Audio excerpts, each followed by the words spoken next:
नमस्कार शेतकरी मित्रांनो आणि जय शिवराय। तर शेतकरी मित्रांनो, मी हवामान अभ्यासक अभिषेक खिरडे। तर शेतकरी मित्रांनो, आजचा अंदाज जाणून घेऊया। तर बघा, आज बऱ्याचशा ठिकाणी धुसरशी परिसर अशी झालेली आहे। बऱ्याच ठिकाणी धुईधुक्यासारखं प्रमाण दिसत आहे, पण शेतकरी मित्रांनो काळजी नसावी। विदर्भामध्ये तसेच मराठवाड्यामध्ये आणि उत्तर महाराष्ट्रामध्ये पण थोड्याच वेळात आपणास सूर्यप्रकाश दिसणार आहे। तर शेतकरी मित्रांनो, आज पावसाचं वातावरण नेमकं कुठं राहील ते आपण एक थोडक्यात बघूया। तर चला सुरुवात करूया। तर शेतकरी मित्रांनो बघा, विदर्भामध्ये वातावरण जे आहे ते अमरावती जिल्ह्याच्या उत्तरेकडे भरपूर प्रमाणात राहील। दुपारनंतर स्थानिक वातावरणाचा पाऊस राहणार आहे। तो पाऊस जो आहे तो मेळघाट परिसरामध्ये राहणार आहे।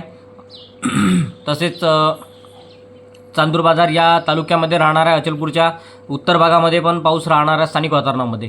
दुपारनंतर बघा, अकोला जिल्ह्यातील जवळपास अकोला मध्य भागात, अकोला उत्तर भागात, अकोटच्या उत्तर भागामध्ये पावसाचं वातावरण राहील। बुलढाणा जिल्ह्यामध्ये बुलढाणा ते मेहकर या पट्ट्यामध्ये पावसाचं वातावरण राहील। जळगाव जिल्ह्याचा जर खान्देशचा जर विचार केला तर सोयगावचा जो दक्षिण भाग आहे, तसेच सिल्लोडचा पश्चिम भाग आणि इकडे वैजापूरचा उत्तर भाग या भागामध्ये पावसाचं अनुकूल असं वातावरण राहील। जालना जिल्ह्याच्या मध्य भागामध्ये पण पावसाचं अनुकूल असं वातावरण राहील। इकडे पुणे जिल्ह्यामध्ये पण आज स्थानिक वातावरणाचा पाऊस राहील। तर शेतकरी मित्रांनो, या विभागातील शेतकऱ्यांनी काळजी करण्याचं वातावरण आहे।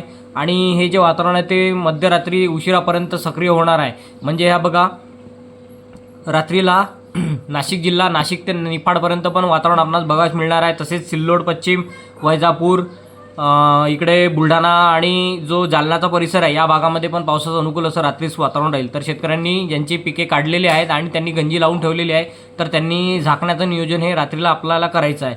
म्हणून एक खबरदारीचा अंदाज आपणास देतोय। तर शेतकरी मित्रांनो, बाकी ठिकाणी तर काही एवढी विशेष परिस्थिती नाही आहे। आपण अंदाज दिलेलाच आहे की साधारण बघा 22 पासनं राज्यामध्ये पुन्हा एकदा चांगलं जोरदार असं पावसाचं अनुकूल असं वातावरण तयार होताना आपणास दिसत आहे। आणि ते 22, 23, 24 तसेच 27 तारखेपर्यंत ते वातावरण आपणास राहणार आहे। तर शेतकरी मित्रांनो, हा पुढील अंदाज लक्षात घेऊन आपण आपल्या पिकांचं ते योग्य ते नियोजन करावे। धन्यवाद। व्हिडिओ जर आवडला तर चॅनलला लाईक करा आणि चॅनल सबस्क्राईब जरूर करा।